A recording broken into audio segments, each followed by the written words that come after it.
ಪ್ರಕ್ರಿಯೆ ನಡೀತಾ ಇದೆ. ನಿಮ್ಗೇನಿದೆ ಸರ್ ಅಪ್ಡೇಟ್ ಇದರಲ್ಲಿ? ಬೇಲ್ ಅಪ್ಲಿಕೇಶನ್ ಕೂಡ ಮಧ್ಯಂತರ ಸಲ್ಲಿಕೆ ಮಾಡಿದ್ದೀರಾ?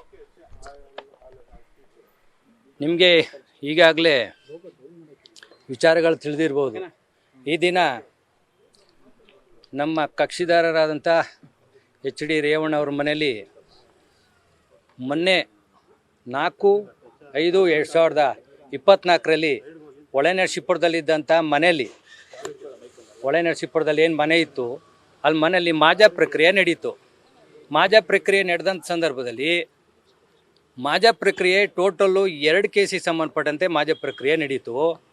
ಒಂದು CR ನಂಬರ್ 107/24 ಮತ್ತು ಮತ್ತೊಂದು ಪ್ರಕರಣ CR ನಂಬರ್ 20/24 ಮಾಜಾ ಪ್ರಕ್ರಿಯೆ ನಡೀತು. ಈ ಮಾಜಾ ಪ್ರಕ್ರಿಯೆಯಲ್ಲಿ ನಡೆಯುವಂಥ ಸಂದರ್ಭದಲ್ಲಿ ಅವರು ನನಗೆ ಮಾಜಾ ಪ್ರಕ್ರಿಯೆ ನಡೆಸೋಕ್ಕೋಸ್ಕರ ನೋಟಿಸ್ ಕೊಡಬೇಕಾಗಿತ್ತು. ಮಾಜರ್ ನೋಟಿಸನ್ನು ಮನೆಯವರಿಗೆ ಮಾಜರ್ ಮಾಡ್ತೀವಿ ಅಂತ ನೋಟಿಸ್ ಕೊಡಬೇಕಾಗಿತ್ತು. ಆ ಮಾಜರ್ ಮಾಡುವಂಥ ಸಂದರ್ಭದಲ್ಲಿ ಮನೆಯಲ್ಲಿ ಯಾರೂ ಇಲ್ದಲೇ ಇರೋದ್ರಿಂದ ಅದ್ರ ಜೊತೆಗೆ ಏನು HD ರೇವಣ್ಣ ಅವರಿದ್ದಾರೆ, ಅವರ ವೈಫು ಭವಾನಿ ಮೇಡಮ್ಮು ಮನೇಲಿದ್ದರು. ಅವರ ಆರೋಗ್ಯ ಸಮಸ್ಯೆಯಿಂದ ಅವರಿಗೆ ಈಗಾಗಲೇ ನಿಮಗೆಲ್ಲ ಗೊತ್ತಿದೆ, ಮಂಡಿ ಆಪ್ರೇಷನ್ ಆಗಿರೋದ್ರಿಂದ ಮಾಜಾ ಪ್ರಕ್ರಿಯೆಯಲ್ಲಿ ಭಾಗವಹಿಸಿ ಅವ್ರಿಗೆ ಸ್ಪಂದಿಸೋಕ್ಕಾಗಲ್ಲ ಅನ್ನೋ ದೃಷ್ಟಿಯಿಂದ ಆ ಒಂದು ಮಾಜಾ ಪ್ರಕ್ರಿಯೆಗೆ ನನಗೆ ಆಥರೈಸ್ ಮಾಡಿ ಆ ಮಾಜಾ ಪ್ರಕ್ರಿಯೆ ನಡೆಯೋಕ್ಕೋಸ್ಕರ ಎಲ್ಲ ಸಹಕಾರಗಳನ್ನು ನೀಡಬೇಕು ಅಂತ ನನಗೆ ಮಾಜಾ ಪ್ರಕ್ರಿಯೆ ಮಾಡೋಕ್ಕೋಸ್ಕರ ನನಗೆ ಆಥರೈಸನ್ನು ಕೊಟ್ಟಿದ್ದರು ಭವಾನಿ ಮೇಡಮ್ ಅವರು. ಈಗ ಸಂಬಂಧಪಟ್ಟಂತೆ SRT ಅವರು 4/5/2024 ಮೊನ್ನೆ ಹೊಳೆನರಸೀಪುರದ ಮನೆ ಬಂದಂಥ ಸಂದರ್ಭದಲ್ಲಿ ನನಗೆ ಆಥರೈಸ್ ಮಾಡಲಾಗಿ ನಾನು ಅವರ ಮಾಜಾರ್ ನೋಟಿಸನ್ನು ನಾನು ರಿಸೀವ್ ಮಾಡ್ಕೊಂಡಿದ್ದೀನಿ. ಅದಲ್ಲದೆ ಅವರಿಗೆ ಮಾಜಾ ಪ್ರಕ್ರಿಯೆಗೆ ಸಂಬಂಧಪಟ್ಟಂತೆ ನಾನು ಏನೆಲ್ಲ ಸಹಕಾರ ಮಾಡಬೇಕು, ಅವರು ಮನೆಯವರು ಹೆಂಗೆ ಸಹಕಾರ ಕೊಡಬೇಕಾಗಿತ್ತು ಅದೇ ರೀತಿ ನಾನು ಮಾಜಾ ಪ್ರಕ್ರಿಯೆಗೆ ಸಹಕಾರ ನೀಡಿದ್ದೆ. ಅದೇ ರೀತಿ ಆವತ್ತು ಮಾಜಾ ಪ್ರಕ್ರಿಯೆ ಮುಗಿದ ಮೇಲೆ ಅವತ್ತು ನನಗೆ ನೋಟಿಸ್ ಕೊಟ್ಟರು. 6ನೇ ತಾರೀಕು 5ನೇ ತಿಂಗಳು 6ನೇ ತಾರೀಕಲ್ಲಿ, ಅಂದರೆ ಈ ದಿನ ಬೆಂಗಳೂರಲ್ಲಿ ಇದೆ ಬಸವನಗುಡಿಲಿ ಏನು ಮನೆ ಇದೆ, ಅವತ್ತು ನಾವು ಮಾಜಾ ಪ್ರಕ್ರಿಯೆಯನ್ನು ಮಾಡ್ತೀವಿ. ಇವತ್ತು ನೀವು ಏ ರೀತಿ ನಮಗೆ ಸಹಕಾರ ಮಾಡಿದ್ರಿ ಮಾಜಾ ಪ್ರಕ್ರಿಯೆ ಮಾಡೋಕ್ಕೋಸ್ಕರ, ಅದೇ ರೀತಿ ನೀವು ಸಹಕಾರ ಮಾಡಬೇಕು ಅಂತೇಳಿ ರೇವಣ್ಣನ HD ರೇವಣ್ಣವರ ಪರವಾಗಿ ನನಗೆ ಆಥರೈಸ್ ಮಾಡಿರೋದ್ರಿಂದ ನನಗೆ ನೋಟಿಸನ್ನು ಕೊಟ್ಟರು. ಯಾವತ್ತು 4/5/2024 ಈ ನೋಟಿಸನ್ನು ನನಗೆ ಕೊಟ್ಟರು. ಈ ನೋಟಿಸ್ ಕೊಟ್ಟ ಮೇಲೆ ನಾನು ಏನು ಮಾಡಬೇಕಿದ್ದು, ನೋಟಿಸ್ನ ನನಗೆ ಈ ನೋಟಿಸ್ ಕೊಟ್ಟರು. ಅವರು ಆಥರೈಸ್ ಮಾಡಲಾಗಿ ನನಗೆ ಆ ದಿನ ಬಂದು ಸಹಕಾರ ಮಾಡಬೇಕು ಅಂತ ಈ ನೋಟಿಸ್ನ ನನಗೆ ಕೊಟ್ಟರು. ಕೊಟ್ಟಮೇಲೆ ನಾನು ಈ ಮಾಜರ್ನ ನಾನು ನೋಟಿಸ್ ಕೊಟ್ಟಮೇಲೆ ನನಗೆ ಮಾಜಾ ಪ್ರಕ್ರಿಯೆಗೆ ನಾನು ಸಹಕರಿಸ್ಬೇಕಲ್ವಾ. ನಾನೇ ಬಂದು ಅವ್ನ ಮನೆಗೆ ಅಲ್ಲಿ ಏನೇನು ನಡೀತಾ ಇದೆ ಎಲ್ಲದಕ್ಕೂ ಅವ್ನ ಮನೆ ಓಪನ್ ಮಾಡೋದಾಗಲಿ, ಅಲ್ಲೇನು ರೂಮ್ಗಳನ್ನು ಮಾಡೋದಾಗಲಿ ಎಲ್ಲರ ವಿಚಾರಗಳನ್ನು ನನಗೆ ಆಥರೈಸ್ ಮಾಡಿದ್ದಾರೆ. ನನಗೆ ಮಾಜಾ ಪ್ರಕ್ರಿಯೆಗೆ ಮಾಡಿ ಅಂತ ಅವ್ರ ಮನೆಯವರು ನನಗೆ ಆಥರೈಸ್ ಮಾಡಿದ್ದಾರೆ. ಮಾಡಿದ ಮೇಲೆ ನೋಟಿಸನ್ನು ನನಗೆ ಕೊಟ್ಟರು SRT ಅವರು. ಈ ನೋಟಿಸ್ ಕೊಟ್ಟ ಮೇಲೆ ನಾನು ಇರ್ಬೇಕು ತಾನೆ ಅವ್ರ ಜೊತೆ. ನನ್ನ ಯಾಕೆ ಹಂಗಾದ್ಮೇಲೆ ಹೊರಗಡೆ ಬಿಟ್ರಿ? ನನಗೆ ಯಾಕೆ ನೀವು ನೋಟಿಸ್ ಕೊಟ್ರಿ SRT ಅವರು? ಬರೀ ನೋಟಿಸ್ ತೋರಿಕೆಗೆ ಮಾತ್ರ ಕೊಟ್ಟಿದ್ರ ನೀವು ನೋಟಿಸ್ತಾ ನನಗೆ? ನನ್ನ ಅಲೋ ಮಾಡ್ತಾ ಇಲ್ಲ. ಏನಕ್ಕೆ ಅಲೋ ಮಾಡ್ತಾ ಇಲ್ಲ ಅಂದರೆ ಅವ್ರಿಗೆ ಅವಶ್ಯಕತೆ ಏನೇನು ಬೇಕು. ನಾನು ಹೊಳೆನರಸೀಪುರದಲ್ಲಿ ಇದೇ ವಿಚಾರಗಳನ್ನ ಹೇಳಿದೆ. ನಾನು ಅಲ್ಲಿ ಬಿಟ್ಟಿದ್ರು. ಅಲ್ಲಿ ಎಲ್ಲ ಪ್ರಕ್ರಿಯೆಗೂ ನಾನು ಅವ್ರ ಜೊತೆಗೆ ಏನೇನು ಅವರು ಮಾಡಬೇಕು ಎಲ್ಲ ಪ್ರಕ್ರಿಯೆಗಳು ನಾನು ಭಾಗವಹಿಸಿದೆ. ಅದಕ್ಕೋಸ್ಕರ ಇಲ್ಲಿಗೂ ಹಾಸನ್ಗೋಸ್ಕರ ನನಗೆ ನೋಟಿಸ್ ಕೊಟ್ಟರು. ನಾನು ರಿಸೀವ್ ಮಾಡ್ಕೊಂಡಿದ್ದೀನಿ.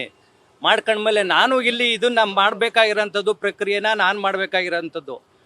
ಯಾರನ್ನು ಒಳಗೆ ಬಿಡ್ದಲೆ ನನಗೆ ನೋಟಿಸ್ ನೀವು ಯಾನಿಗೆ ಕೊಟ್ರಿ ಮತ್ತೆ SRT ಅವರು? ಅವಶ್ಯಕತೆ ಇದೆಯಾ? ಅಲ್ಲ ತಡ್ರಿ, ನಡೀತಾ ಇದೆ ಕಾನೂನು ಬಾಹಿರವಾಗಿ ನಡೀತಾ ಇದೆ.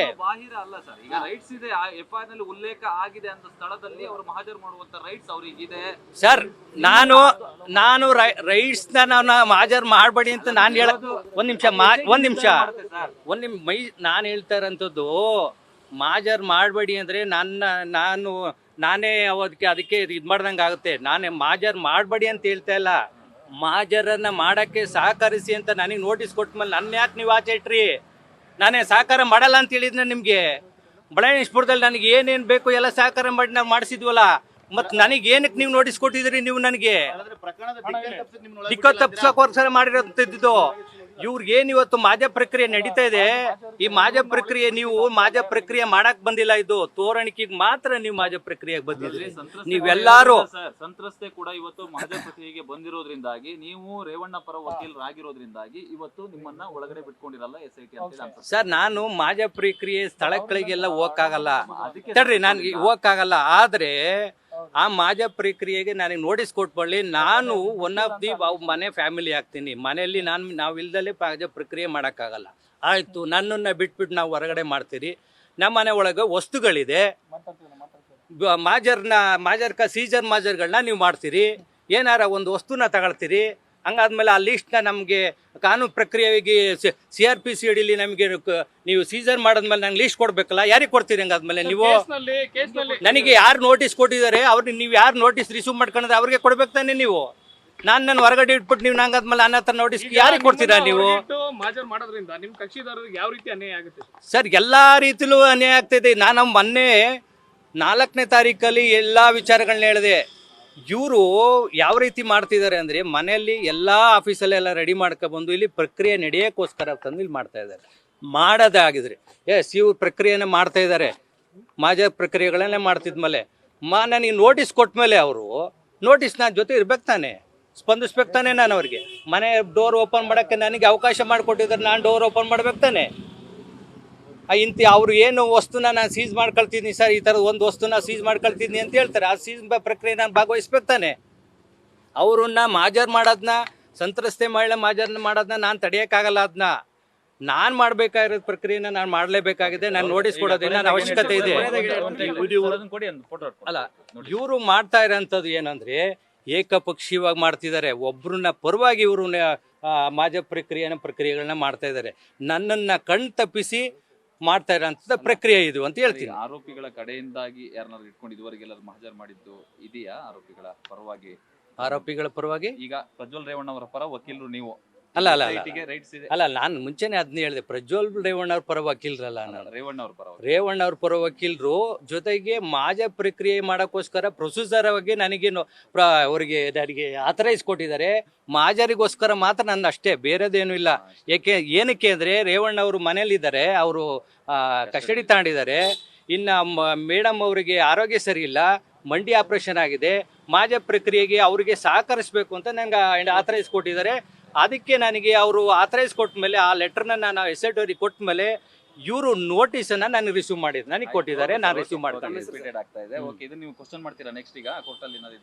ಅಲ್ಲ, ನಾನು ಇದನ್ನ ಎಲ್ಲಿ ಕ್ವಶನ್ ಮಾಡಬೇಕು ಅದು ಕ್ವಶನ್ ಮಾಡ್ತೀನಿ, ನಾನು ಮುಂದಿನ ದಿನಗಳಲ್ಲಿ ಮಾಡ್ತೀನಿ. ಸರ್, ಇವಾಗ ನಿಮ್ ಕ್ಲೈಂಟ್ ಹೇಳಿದ್ರು ಸರ್, ರಾಜಕೀಯ ಷಡ್ಯ ಅಂತೇಳಿ ಏಕಪಕ್ಷೀಯವಾಗಿ ಮಾಡ್ತಿದ್ದಾರೆ ಅಂತೇಳಿ ನೀವು ಆರೋಪನ ಮಾಡ್ತಿದ್ದೀರಾ. ಮುಂದಿನ ಫೈಟ್ ಹೇಗಿರಲಿ ಅಂತ ನಾನು ಇಲ್ಲಿ ಹೇಳಲ್ಲ. ಮುಂದಿನ ದಿನಗಳಲ್ಲಿ ಅದನ್ನ ನ್ಯಾಯಾಲಯದಲ್ಲಿ ನಾನು ತೋರಿಸ್ತೀನಿ. ಗೋಪಾಲ ಅಂತ. ನ್ಯೂಸ್ ಫಸ್ಟ್, ನಿರ್ಭೀತಿಯಿಂದ ನಿಮ್ಮ ಪರವಾಗಿ.